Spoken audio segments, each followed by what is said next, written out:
Is it possible to act against our human biology? Do we want to do that? This video is a segue from the last video where I talk about a human brain science, and the next videos where I'm going to talk about how we can respond to the world around us in new ways and develop as individuals. But first, a quick recap. Our status quo situation. Modern humans, we're facing political and social issues that are complex, wicked problems, meaning they have infinite variables and there aren't any easy fixed solutions, and every action we make will create new impacts. And in order to address these, we're going to have to include everyone, including the people you don't like, don't trust, and don't get along with. So here's the problem. We are genetically predisposed to, one, crave simplicity, and two, not to trust all those people who are different. And to make that even harder, the politicians, media, corporate advertisers, they are all real keen to take advantage of this biological thread of ours. And if we don't change this fundamental way of thinking, then all of it may fall apart. Democracy is not as strong as we think it is, and our whole system really depends on us choosing to work together. So what are we going to do? Before you give up right now, and before we all take the doom train off into the future of hopelessness, I want to share with you 3 thoughts about how we overcome our genetic predispositions and try to find a way as individuals to embrace our interdependence. This video was inspired by a podcast that I happened to listen to right after making my last video. And it's by Radiolab, and it's called The Humpback and the Killer. Now, it's a series of stories about humpback whales saving other animals from killer whales. And there's kind of been stories about this throughout history, but there's 3 very documented stories. One where this humpback whale seems to be saving a seal. And another one where it's saving a whale, but of a different species of whale. And then the third one is a story about some humpback whales that seem to not only protect the whale, but protect it even after it's dead, and then seeming to maybe grieve the loss of the whale. Now, this all seemed to make sense as a human. It's like, oh, I can see that, it's protecting the innocent and so forth like that. But biologists have some basic rule. Basically, the only evolutionary thing that makes sense is for us to protect our own. And so there's a temptation to try to figure out why all these whales would be behaving in these ways that don't seem to make sense. It seems like the only thing that they might want to save is maybe their food source might be a worthwhile thing to save, but seals aren't even a food source. Why would they be protecting all these other animals? Now, another story is that whales just happen to be like rad superhero vigilantes, and they're just going around just, messing up the killer whale's plans to kill other. By the way, I really recommend checking this podcast out, and if you've never listened to Radiolab, totally check out Radiolab. Really great. There's also people who start thinking like, some of these whales have clearly been injured and potentially been injured by killer whales in the past, maybe when they were young. And so there's this idea that maybe this has to do with getting revenge, or maybe it has to do with them having trauma or something, or maybe these whales are actually grieving, or maybe they actually have empathy for these other species. The biologists really say be careful about projecting our human ideas onto these other animals. But this started to make me think about, well, one, like, why is it that we think that as humans that we can overcome our biology, but then maybe whales can't for some reason? And I think that's particularly strange because whales have brains that are like almost 6 times as large as a human brain. They have spindle cells, which are this kind of special thing we have in our spindle neurons, which are a special way in our brain for having socialization. And whales seem to live between 40 and 100 years. They average around 80 to 90 years, just like humans. So if we have these species with living as long of us with brains that are bigger than us, with similar brains, why is it that we don't think that they could actually learn and have feelings and want to care for each other? And again, the biologist might say, no, that isn't allowed to happen. Now, thinking about this remind me to now this sort of second piece of knowledge that I found to be interesting here as my brain started scratching at this.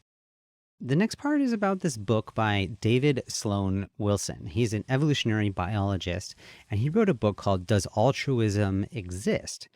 Now, evolutionarily, as I was saying, doesn't seem like altruism makes sense.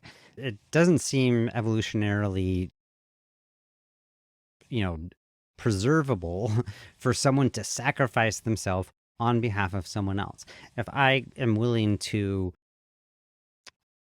die to save someone else before I reproduce, then I can't reproduce. And it makes sense. It would seem like altruism would kind of evolve out of our society. But humans, like whales, by the way, but humans in particular, are groupish. We're tribal. We grow around in groups.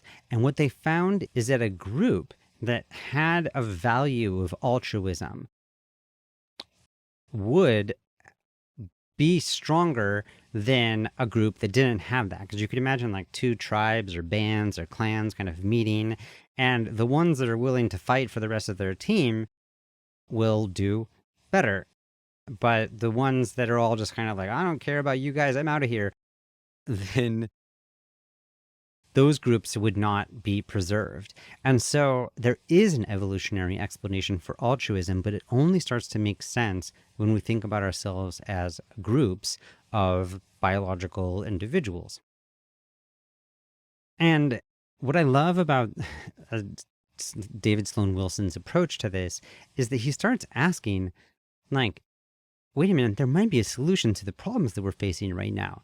Because I was saying in the last video, like, our biology of being tribal and groupish is a problem, right? There's Republicans and Democrats, or, this group and that group, all of us dividing is a challenge. But Wilson points out that we can scale up our understanding of what group that we're in. And so he even points out that, if we think of ourselves as the United States, then we can unite as a group because we can then be altruistic for our group.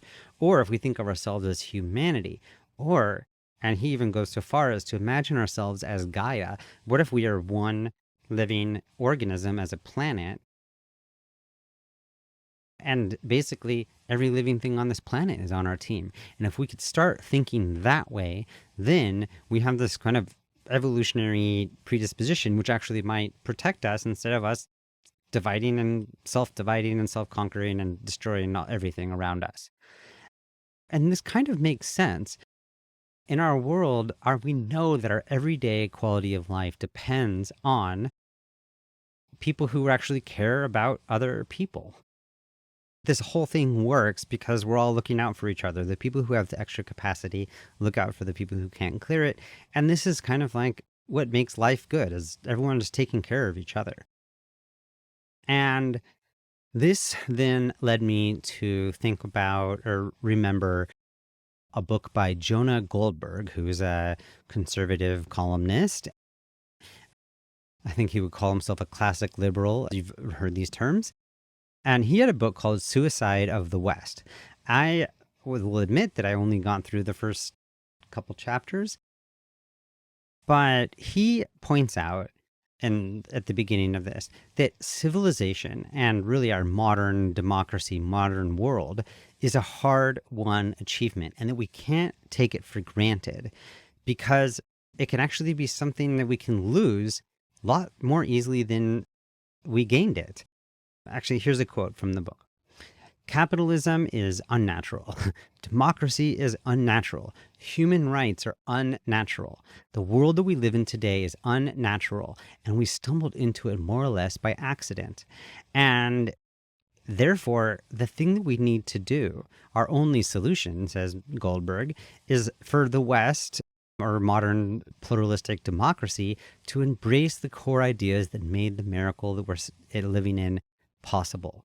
And that's not just a set of policies. We need to have a tribal attachment to the group, a dogmatic commitment. And as the United States diversifies and we have mixture of races and religions and cultures and all these different things, this is something that we have to claim over and over and over again, to say that out of many, we are one.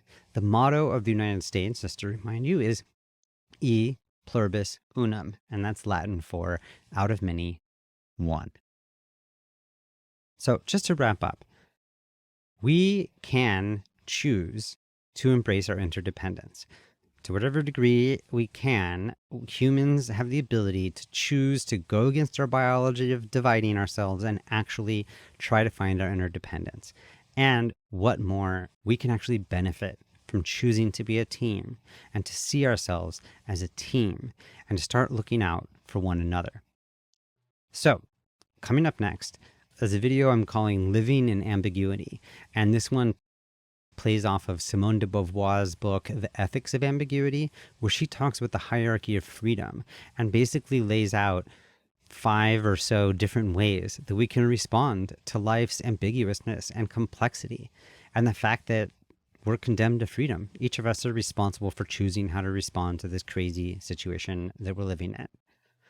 After that, I'm going to share with you a framework for human development that's basically like a journey for embracing ever greater complexity and ever greater independence at larger and larger scales. So thank you for watching this video.